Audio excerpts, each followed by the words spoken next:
شوہر کا جنازہ گھر پڑا تھا کہ ساس نے مجھے دھکے دے کر گھر سے نکال دیا۔ میں روتی ہوئی جا رہی تھی کہ اچانک میری نظر ایک عورت پر پڑی جو گود میں بچہ اٹھائے چلا رہی تھی کہ کوئی میری مدد کرے ورنہ بچہ مر جائے گا۔ میرے پاس اس وقت صرف 1000 کا ہی نوٹ تھا جو میں نے اسے دیا۔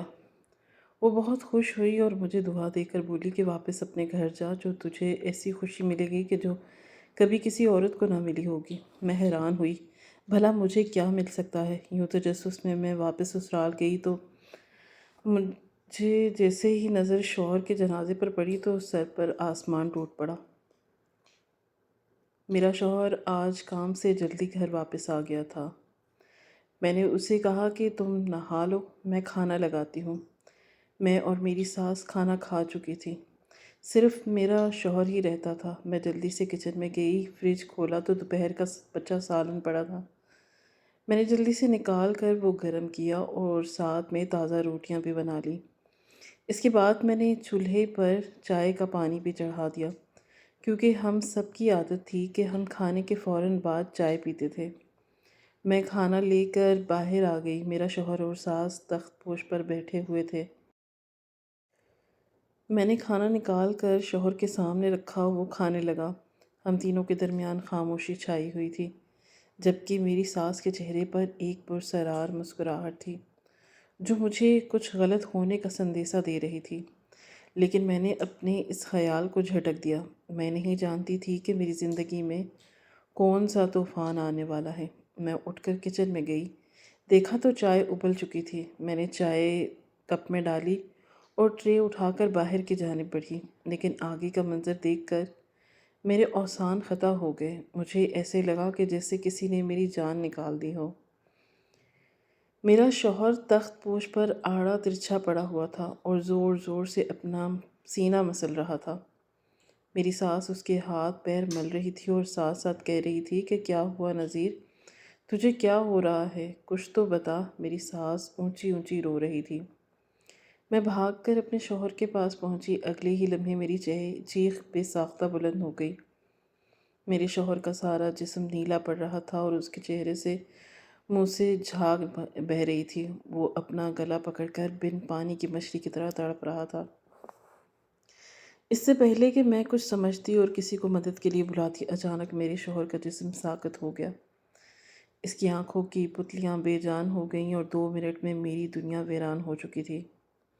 میرا شوہر مجھے اور اپنی ماں کو بے سہارا چھوڑ کر اس دنیا سے جا چکا تھا۔ میری کل کائنات میرا شوہر ہی تھا اور اس کی اس طرح اچانک موت نے مجھے دہلا کر رکھ دیا تھا۔ میں بالکل خالی ہاتھ رہ گئی تھی۔ اس کے علاوہ میرا کوئی آگے پیچھے نہ تھا۔ ہمارے گھر کا شور سن کر پڑوسی اور محلے دار بھی ہمارے گھر آ چکے تھے اور آگے کا منظر دیکھ کر وہ بھی حیرت سے پتھر بنے کھڑے تھے۔ اچانک مجھے اپنے ارد گرد گھٹن کا احساس ہوا اور میری آنکھ کے سامنے اندھیرا چھا گیا۔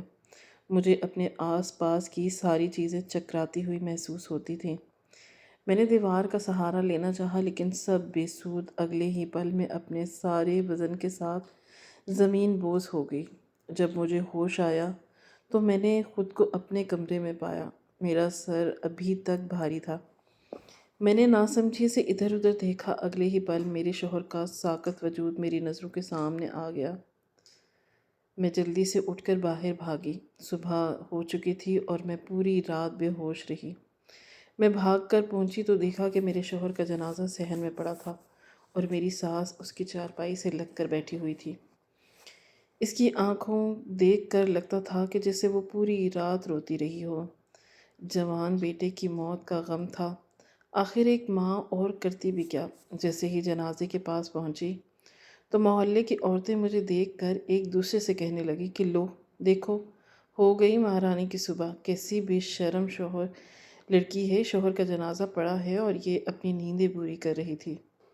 ارے کچھ تو حیا کرو، تمہاری بوڑھی ساس کل شام سے چارپائی سے لگ کر بیٹھی ہے، پانی کا ایک گھونٹ تک نہیں پیا اس نے، پھر بھی اس کو تمہارا خیال رہا کہ تمہیں نہ اٹھایا جائے، تمہاری طبیعت خراب ہو جائے گی۔ اس حال میں بھی اسے تمہارا خیال تھا، اور ایک تم ہو کہ پہلے اپنے شوہر کی جان سے مارتی ہو اور پھر بے شرمی سے اس گھر میں رہ کر اپنی نیندیں بھی پوری کرتی ہو۔ ارے تمہیں تو شرم سے ڈوب کر مر جانا چاہیے، کیسی ڈٹائی سے ہمارے سامنے کھڑی ہو۔ میں حیرت سے اس کی باتیں سن رہی تھی۔ وہ کتنی سفاکی سے سارا الزام مجھ پر ڈال رہی تھی۔ میں ان کی باتیں سمجھنے کی کوشش کر رہی تھی، پھر میں نے سر جھٹکا اور اپنے شوہر کے جنازے کی طرف بڑھی۔ اب بھی میں چارپائی کے طرف بڑھی ہی تھی کہ ایک دم سے مجھے اپنے بالوں کو کچھ کھچاؤ محسوس ہوا، جیسے کسی نے بہت بے دردی سے میرے بال مٹھی میں پکڑ کر مجھے اپنی طرف کھینچا ہو۔ میں نے جیسے ہی پیچھے مڑ کر دیکھا تو میری ساس میرے بال مٹھی میں جکڑے کھڑی تھی۔ اس نے مجھے کسی اچھوت کی طرح خود سے دور پھینکا۔ میں جا کر دروازے کے پاس گئی۔ میں دوبارہ اٹھ کر چارپائی کی طرف بڑھنی تھی کہ میری ساس نے مجھے بازو سے پکڑ کر اپنی طرف موڑا۔ ان کے اگلے عمل نے میرے 14 چبک روشن کر دیے۔ انہوں نے اپنی پوری قوت لگا کر میرے منہ پر بے ترتیب کئی تھپڑ مارے۔ میرا منہ لال ہو گیا، گال سوج گئے اور ہونٹ کا کنارہ پھٹ گیا اور اس سے خون بہنے لگا۔ ان کے اس عمل پر ششت کھڑی رہ گئی۔ ابھی میں اس جھٹکے سے سنبھل بھی نہ پائی تھی کہ ان کی بات نے میرے پیروں تلے سے زمین کھینچ لی۔ وہ کہہ رہی تھی کہ میری نظروں کے سامنے سے دور ہو جا۔ تم قاتل ہو میرے بیٹے کی، تم نے میرے بیٹے کو مار دیا، اس کی جان لے لی۔ جب سے میرے بیٹے کی زندگی میں آئی ہو، اس کی زندگی جہنم بن گئی ہے، پھر بھی تیرے کلیجے میں ٹھنڈک نہیں پڑی جو تو نے اس کی جان ہی لے لی۔ میں نے ان کے آگے ہاتھ جوڑ دیے اور کہا کہ میں نے کچھ نہیں کیا، میں نے ان کی جان نہیں لی، میں ایسا کیسے کر سکتی ہوں؟ میرے شوہر تھے، پلیز مجھے ان کے پاس جانے دیں، ایسا نہ کریں۔ لیکن میری ساس پر میری کسی فریاد کا کوئی اثر نہیں ہو رہا تھا۔ انہوں نے مجھے بازو سے پکڑا اور دروازے کے پاس لے گئیں اور دروازہ کھول کر مجھے گھر سے باہر دھکا دے دیا۔ میرے اوپر ظلمتوں کے پہاڑ ٹوٹ چکے تھے۔ ایک شوہر سے جدائی اور دوسرا گھر سے بھی بے گھر کر دی گئی۔ میں دروازے کے ساتھ لگ کر کھڑی ہو گئی۔ میں کافی دیر دروازہ کھٹکھٹاتی رہی، لیکن اندر والے سارے ہی پتھر دل ہو گئے تھے۔ میں ٹوٹے ہوئے دل کے ساتھ روڈ پر چلنے لگی۔ میرا اور کوئی ٹھکانہ نہیں تھا، جاتی تو کدھر جاتی۔ اچانک مجھے ایک عورت کی آواز سنائی دی۔ وہ کہہ رہی تھی کہ اللہ کے نام پر میری کوئی مدد کر دو، میرا بچہ 2 دن سے بھوکا ہے، کوئی تو میری مدد کر دے، مجھ پر رحم کرے۔ میں نے اپنے ہاتھ میں موجود نوٹ کی طرف دیکھا، میرے پاس صرف 1000 کا نوٹ تھا۔ میں نے وہ نوٹ اس عورت کو دے دیا۔ اس کی گود میں ایک چھوٹا بچہ تھا جو رو رہا تھا، شاید اس کو بہت بھوک لگ رہی تھی۔ اس عورت نے تشکر آمیز نظروں سے میری طرف دیکھا اور کہا کہ بیٹی کہاں جا رہی ہو اور کیوں رو رہی ہو؟ کیا تم بھی دکھی ہو؟ میں نے اس کی بات پر چونک کر ادھر ادھر دیکھا۔ میں بے دہانی میں اپنے گھر سے بہت دور نکل آئی تھی۔ اس عورت نے کہا کہ اللہ تیرا بھلا کرے، تیری ہر مشکل آسان کرے، تو سدا سکھی رہے، ایسی سڑک پر نہ پھر، جا اپنے گھر چلی جا۔ میں نے کہا کہ میرا کوئی گھر نہیں ہے، میں بے آسرا ہوں۔ اس نے کہا تو بے آسرا نہیں ہے، تو بہت بھولی ہے، جا اپنے گھر چلی جا، تیرا گھر تیری راہ دیکھ رہا ہے، تیرے پاس تو سب کچھ ہے، پھر تو کیوں سڑک کی چھان مار رہی ہے؟ تو ملکہ ہے، جا اپنا محل سنبھال، اپنے گھر جا، وہاں تجھے ایسی خوشی ملے گی کہ تو حیران رہ جائے گی۔ میں بڑی حیران ہوئی کہ اس گھر میں تو میرے شوہر کا جنازہ رکھا ہے، وہاں مجھے کون سی خوشی ملے گی؟ میں تجسس کے مارے گھر کی طرف بڑھ گئی اور سوچا کہ آخر وہاں جا کر دیکھوں تو صحیح کہ کون سی خوشی ہے، اور خوشی نہ بھی ملی تو ایک دفعہ پھر اپنی ساس کے پیروں میں گر جاؤں گی، ہو سکتا ہے کہ ان کو مجھ پر رحم آ جائے اور مجھے میرے شوہر کا آخری دیدار کرنے دے۔ اتنے میں گھر کے دروازے پر آ گئی تھی۔ میں نے دھڑکتے دل کے ساتھ دروازہ کھٹکھٹایا۔ آگے جو منظر مجھے دیکھنے کو ملا، اس نے مجھے جیسے مجھ سے میری ساری قوت گویائی سلب کر لی۔ میں ایک دم سناٹوں کی زد میں آ گئی تھی، میرے پورے جسم کپائی طاری ہو گئی۔ میں اپنی جگہ پر کھڑی ساکن ہو چکی تھی۔ میں اندر کا منظر دیکھ کر حیرت سے گن گن ہو رہ گئی تھی۔ میرا نام نائلہ ہے اور میں کراچی کے علاقے ڈیفنس میں رہتی ہوں۔ میرے ساتھ میرے شوہر اور ساس رہتی ہیں۔ میرا ایک 7 سال کا بیٹا بھی ہے۔ میری عمر 32 سال ہے۔ یہ بات اس وقت کی ہے کہ جب میں 21 سال کی تھی اور شہر کے مہنگے کالج میں زیر تعلیم تھی۔ مجھے پڑھائی میں کچھ خاص دلچسپی نہ تھی، لیکن والد صاحب کے سخت طبیعت کے باعث مجبوری میں پڑھ رہی تھی۔ میرے والد صاحب ایک مشہور بزنس مین تھے۔ ان کا امپورٹ ایکسپورٹ کا بزنس تھا، لیکن ان کا رویہ شروع سے ہی سخت تھا۔ میں نے اپنی پوری زندگی میں انہیں کبھی بھی مسکراتے ہوئے نہ دیکھا۔ وہ ہر وقت ہی غصے میں رہتے تھے۔ ایسا نہیں تھا کہ ان کی کوئی وجہ تھی، ان کی قدرتی طبیعت ہی ایسی تھی۔ غصہ ان کی فطرت میں تھا۔ میں ان کی اکلوتی اولاد تھی، لیکن پھر بھی کبھی انہوں نے مجھ سے پیار سے بات نہیں کی تھی۔ وہ میری ہر چھوٹی سے چھوٹی اور بڑی سے بڑی ضرورت کا خیال رکھتے، لیکن میں ان کے غصے سے سخت خائف تھی۔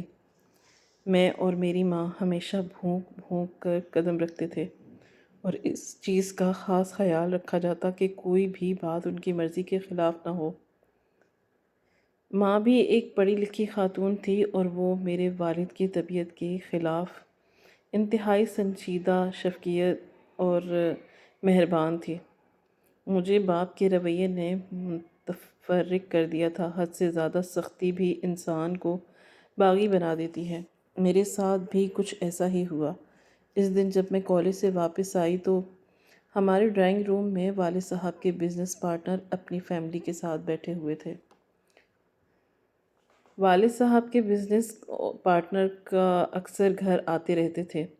میں نے کھانا کھایا اور سو گئی۔ شام میں اٹھی تو ماں نے بتایا کہ تمہارے باپ نے تمہارا رشتہ اپنے بزنس پارٹنر کے بیٹے کے ساتھ طے کر دیا ہے۔ اس جمعے کی شام تمہارا نکاح اور رخصتی ہے۔ مجھے ایسے لگا کہ جیسے کسی نے میرے تن بدن میں آگ لگا دی ہو۔ میں نے احتجاج کرنے کی کوشش کی تو ماں نے کہا کہ خبردار، کوئی الٹی سیدھی حرکت نہ کرنا۔ اپنے باپ کے غصے سے اچھے سے واقف ہو تم اچھی طرح، اس لیے کوئی ہنگامہ کے بغیر اپنے اور میرے لیے کوئی مشکل نہ بنانا۔ میں غصے سے تن فن کرتی اپنے کمرے میں چلی گئی۔ وہ وہاں سے اپنا فون لے کر فوراً نذیر کو کال کی اور اسے کہا کہ ابا میری زبردستی شادی کر رہے ہیں۔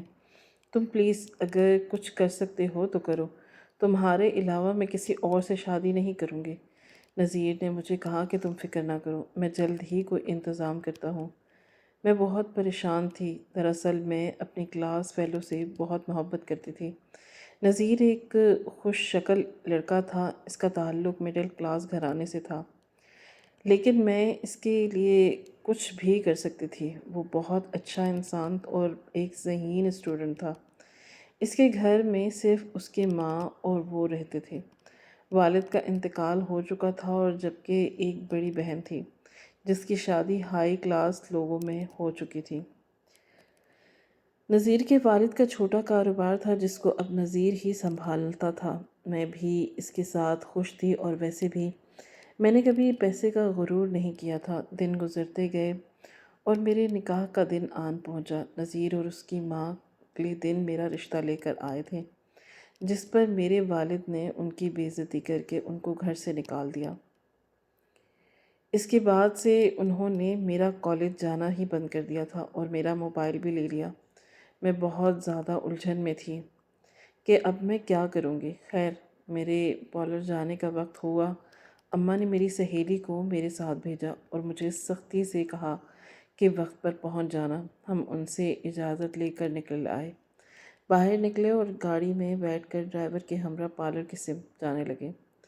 میں نے گاڑی میں بیٹھتے ہی اپنی دوست سے فون لیا اور نذیر کو کال کر کے سب کچھ بتا دیا۔ نذیر پہلے تو بہت خفا ہوا کہ تمہارے والد نے اچھا نہیں کیا، انہیں میری ماں کی بے عزتی نہیں کرنی چاہیے تھی، لیکن میں پھر بھی تمہاری خاطر سب کچھ بھلا دیتا ہوں۔ تم مجھے بتاؤ کہ اب میں کیا کروں۔ میں نے اس سے کہا کہ اب ہمارے پاس ایک ہی راستہ ہے، کورٹ میرج۔ تم مجھے پارلر سے آ کر لے جاؤ، ہم آج ہی کورٹ میرج کر لیتے ہیں۔ نذیر نے کہا کہ ٹھیک ہے، تمہارے ماں باپ تو، میں نے کہا کہ سب ٹھیک ہے، میں ان کی اکلوتی اولاد ہوں، وہ سمجھ جائیں گے، مجھے تھوڑا عرصہ ہی ناراض ہوں گے مجھ سے۔ نذیر نے کہا کہ اچھا، میں تمہارے پارلر کے آس پاس ہی ہوں، تم مجھے کال کر دینا۔ میں نے ڈرائیور کو بہانہ کر کے گھر بھیج دیا۔ اسے کہا کہ میرا میچنگ سیٹ گھر پر ہی رہ گیا ہے، آج مجھے بلا دے، میں جب تک تیار ہو جاتی ہوں۔ ڈرائیور کے جانے کے بعد میں نے فوراً نذیر کو کال کی اور اسے آنے کو کہا۔ وہ اگلے 15 منٹ میں میرے پاس پہنچ گیا۔ میں نے اپنی دوست کو سب سمجھا دیا تھا کہ اس کے بعد میں نذیر کے ساتھ چلی گئی۔ میں نے مسجد میں جا کر نکاح کیا اور پھر نذیر کے گھر آ گئی۔ میں نہیں جانتی تھی کہ میں نے یہ قدم اٹھا کر کتنی سنگین غلطی کی ہے۔ ادھر جیسے ہی میرے ماں باپ کو میرے لاپتہ ہونے کی خبر ملی تو ان پر ساتوں آسمان ایک ساتھ ٹوٹ پڑے۔ ان کے وہم و گمان میں بھی نہیں تھا کہ میں ایسا کوئی قدم اٹھاؤں گی۔ ہمارے گھر پر ایک قیامت آ کر گزر گئی۔ میرے والد اسی وقت مجھے جان سے مارنے کے ارادے سے نکلے جب اماں نے ان کے پیر پکڑ لیے اور کہا کہ ایسا نہ کریں، وہ ہماری اکلوتی اولاد ہے، آپ بے شک اسے معاف نہ کریں لیکن اسے قتل بھی نہ کریں پلیز۔ ابا کو اماں کی قسم نے روک لیا تھا۔ مجھے آج نذیر کے گھر آئے ہوئے 1 ہفتہ ہو چکا تھا، لیکن میرے میکے سے مکمل خاموشی تھی، جس پر مجھے بڑی حیرت ہو رہی تھی۔ لیکن میں یہ نہ سمجھ سکی کہ طوفان آنے سے پہلے ہر طرف خاموشی ہی ہوتی ہے۔ میں ہر چیز سے بے خبر اپنے سسرال پر سکون زندگی گزار رہی تھی۔ میری ساس بہت اچھی تھی اور وہ مجھے بالکل اپنی بیٹیوں کی طرح پیار کیا کرتی تھی۔ زندگی پرسکون گزر رہی تھی اور میں نے پڑھائی چھوڑ دی تھی۔ میں نے شکر کیا تھا کہ میری جان چھوٹ گئی۔ البتہ نذیر ابھی بھی پڑھ رہا تھا، ساتھ کام بھی کر رہا تھا۔ وہ صبح سویرے آفس جاتا اور پھر 9 بجے وہاں سے کالج جاتا، کالج سے 12 بجے چھٹی کر کے پھر دفتر چلا جاتا اور وہیں سے 8 بجے لوٹ کر آتا۔ میری ساس کپڑے سلائی کرتی تھی، میں نے گھر میں رہ کر اس سے کپڑے سلائی کرنا سیکھ لیے تھے۔ ان کے گھر کا نظام بہت اچھا نہ تھا لیکن کم بھی نہیں تھا۔ مجھے شروع میں تھوڑا مسئلہ ضرور ہوا لیکن پھر میں ایڈجسٹ ہو گئی تھی۔ اس طرح ہماری شادی کو 6 مہینے گزر گئے۔ میں نے محسوس کیا کہ اماں کا رویہ میرے ساتھ کچھ عجیب سا ہو گیا تھا۔ وہ بار بار مجھے کہتی کہ اب تمہیں اپنے ماں باپ سے ملنے جانا چاہیے، وہ تمہیں یاد کرتے ہوں گے اور اب تو انہوں نے تمہیں معاف بھی کر دیا ہوگا۔ لیکن میرے اندر اتنی ہمت نہ تھی کہ میں اپنے ماں باپ کے غصے کا سامنا کر پاتی۔ ممکن تھا کہ وہ مجھے دیکھتے ہی گولی مار دیں۔ میں ہر دفعہ اپنی ساس سے کوئی نہ کوئی بہانہ بنا کر ان کو ٹال دیتی۔ خیر، دن گزرتے جا رہے تھے، نذیر کا رویہ بھی ان دنوں تبدیل ہوتا جا رہا تھا۔ میں نے ان سے پوچھنے کا ارادہ کیا لیکن پھر خود ہی سوچا کہ ہو سکتا ہے کہ کام زیادہ ہو، اس وجہ سے پریشان ہو۔ اس دن بھی روز کے معمول کی طرح میرا شوہر ناشتہ کر کے دفتر چلا گیا۔ پیچھے میں نے گھر کے کام نپٹائے اور پرسکون ہو کر بیٹھ گئی کیونکہ اب میرے شوہر نے رات کو ہی آنا تھا۔ دن کے وقت میں نے قورمہ بنایا اور ساتھ روٹی بنائی۔ میں نے اور میری ساس نے کھانا کھایا تو ساس نے مجھے کہا کہ جان تم آرام کر لو، یہ برتن میں دھو دیتی ہوں۔ میں نے کہا کہ نہیں، میں دھو لوں گی خود ہی۔ تو اس نے کہا کہ وہ 2 برتن ہیں۔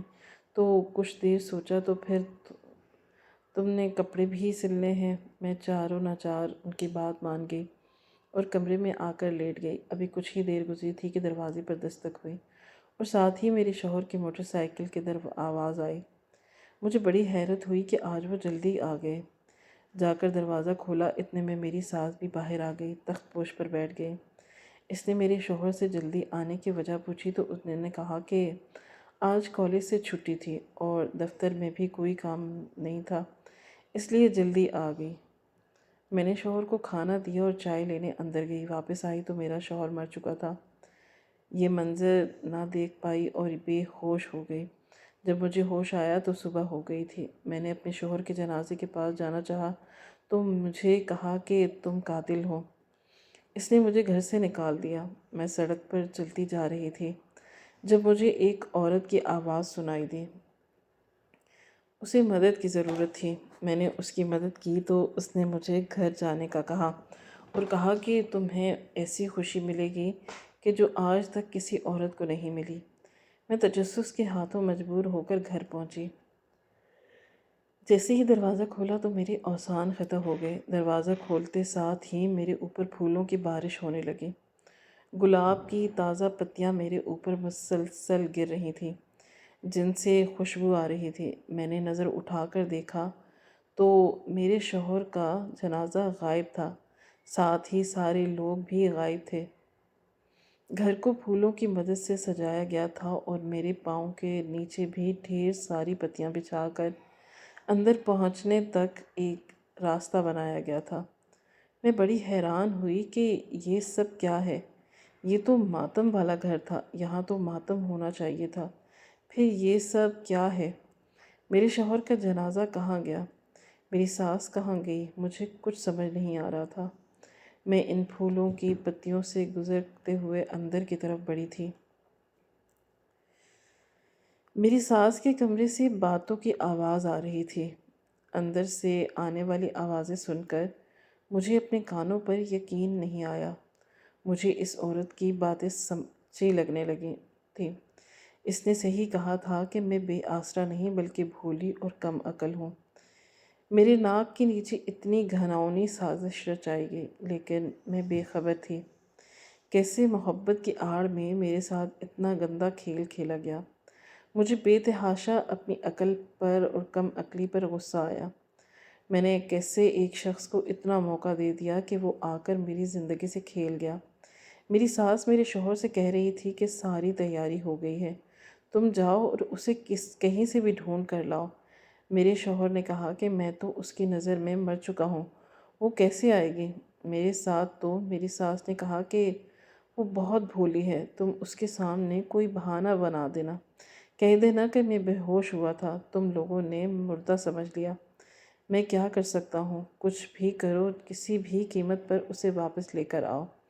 تم جانتے ہو نا، جس مقصد کے لیے اس سے شادی کی تھی وہ اب جا کر پورا ہوا ہے۔ اب اسے ایسے ہی تو نہیں جانے دے سکتے۔ اتنا انتظار کیا تھا میں نے اس دن کا۔ میں کتنا خوش ہوئی تھی جب تو نے مجھے آ کر بتایا تھا کہ تو نے بھی اپنی بہن کی طرح ایک امیر اسامی پھنسا لی ہے، لیکن مجھے کیا پتا تھا کہ اس کا کھوسٹ باپ اتنا سخت ہوگا۔ جب تم لوگ بھاگے تب بھی میں نے یہی سمجھا کہ وہ اپنی اکلوتی اولاد کو معاف کر دے گا، لیکن نہیں، اس بوڑھے نے سارا پلان چوپٹ کر دیا اور اس کم عقل کو جائیداد سے آگ کر دیا۔ اور اس کو دیکھو لیلا، کہیں کہ تمہارے ساتھ چمٹ کر بیٹھ گئی۔ میں نے تو تمہاری موت کا ڈرامہ اسی لیے رچایا تھا کہ اس پر الزام لگا کر اسے گھر سے باہر کر دوں، لیکن کیونکہ اس کے باپ سے تو اسے ایک پھوٹی کوڑی بھی نہیں ملنی تھی، ہم کب تک اسے مفت میں بٹھا کر روٹیاں کھلاتے؟ اس لیے کل میں نے جان بوجھ کر تیرے کھانے میں بے ہوشی کی دوا ملا دی تھی، اور سنو، سپرے سے جگا بھی دیا تھا۔ اور خون کا کیا، بس یہ ذرا سا کٹ لگا اور تیرے ناک اور منہ سے بھر بھر خون نکل آیا۔ میں حیرت سے بت بنی ان کی باتیں سن رہی تھی، اور ابھی کتنے انکشاف باقی تھے۔ اگلی بات سن کر مجھے یوں لگا کہ جیسے قیامت اب آئی ہے۔ پہلے تو بس چھوٹے موٹے جھٹکے تھے، مگر میری ساس کی اگلی بات نے میرے جسم سے جان نکال دی۔ میں بے دم ہو کر فرش پر گری۔ میرے شوہر اور ساس نے جب کچھ گرنے کی آواز سن کر دروازے کی طرف دیکھا تو یکلخت ان کے چہرے سے خوف کے سائے لہرائے۔ میرے شوہر نے مجھے اٹھا کر بستر پر ڈالا۔ مجھے ہوش آیا تو میرا شوہر کمرے میں بے چینی سے ٹہل رہا تھا۔ میں فوراً اٹھی اور کہا کہ مجھے اپنے باپ کے گھر جانا ہے۔ میں ان کی کوئی بات سن بغیر کوئی باہر کی طرف بڑھ گئی۔ میں اپنے شوہر کے گھر پہنچی تو سوگواریت ہی سوگواریت تھی۔ میرے والد ایک ہفتہ پہلے ہی گزر گئے تھے اور مرنے سے پہلے اپنی تمام جائیداد میرے نام کر گئے تھے۔ میری ماں مجھے دیکھتے ہی گلے لگ کر رونے لگی تھی۔ یہی حال میرا بھی تھا۔ دراصل نذیر نے مجھ سے دولت کی لالچ میں شادی کی تھی۔ پہلے تو سب ٹھیک رہا، لیکن جب انہیں پتہ چلا کہ میرے باپ نے مجھے آگ کر دیا ہے تو ان کا دل میری طرف سے کھٹا ہو گیا۔ دونوں وہاں بیٹھے مجھے نکالنے کی وجہ ڈھونڈ رہے تھے۔ جب انہیں کوئی اور بات نہ ملی تو انہوں نے یہ وجہ بنا لی، اپنے مرنے کا ڈرامہ رچایا اور مجھے گھر سے باہر کر دیا۔ پیچھے کسی کے منہ سے خبر سنی کہ میرے والد وفات پا گئے ہیں اور اپنی تمام جائیداد کا مالک مجھے اپنی اکلوتی اولاد کو بنا گئے، تو خبر سنتے ہی میرا شوہر اٹھ بیٹھا۔ محلے والے کچھ ڈر گئے اور کچھ وجہ جاننے کی کوشش کی تو اس نے ایسا ظاہر کیا کہ جیسے اسے کچھ یاد ہی نہیں۔ سب نے یہی سمجھا کہ ہماری غلطی ہے، ہم نے بے ہوشی کو موت سمجھ لیا۔ ایک ایک کر کے سارے لوگ وہاں سے چلے گئے۔ میری ساس اور میرے شوہر اب مجھے واپس لانا چاہتے تھے تاکہ میری دولت اپنے نام کروا سکیں، لیکن میں نے فیصلہ کر لیا تھا کہ کبھی بھی نہیں معاف کروں گی۔ شام کو میرا شوہر اور میری ساس واپس گھر آئے اور مجھ سے بے تحاشا معافیاں مانگی، لیکن مجھ پر ان کی کسی بات کا کوئی اثر نہیں ہوا۔ وہ مایوس لوٹ گئے۔ اسی رات میرے شوہر کی بہن کو طلاق ہو گئی، جس پر اس نے خودکشی کر کے اپنی جان لے لی۔ یہ صدمہ میرے شوہر اور ساس کی زندگی بدل گیا۔ انہیں عقل آ گئی۔ میری ساس بیٹی کا صدمہ برداشت نہ کر سکی اور انہیں فالج کا اٹیک ہوا، جس کے بعد وہ مکمل بستر پر آ گئی۔ نذیر کی حالت بھی بہت خراب تھی۔ اس کی حالت دیکھ کر میرا دل خون کے آنسو روتا تھا۔ چاہے اس نے جو بھی کیا تھا، لیکن وہ میری محبت تھا۔ اس محبت کے صدقے میں نے اسے بھی معاف کر دیا۔ وہ دونوں اب بہت بدل گئے تھے۔ ان کی زندگی سے دولت کی ہوس ختم ہو چکی تھی۔ 5 سال بعد اللہ نے مجھے ایک بہت خوبصورت بیٹے سے نوازا۔ اب میں مطمئن زندگی گزار رہی تھی۔ دولت کی لالچ انسان کو کیا کرنے پر مجبور کر دیتی ہے۔ دولت کی لالچ انسان کو اندھا کر دیتی ہے اور سنبھل تو وہ جاتا ہے، مگر ٹھوکر لگنے کے بعد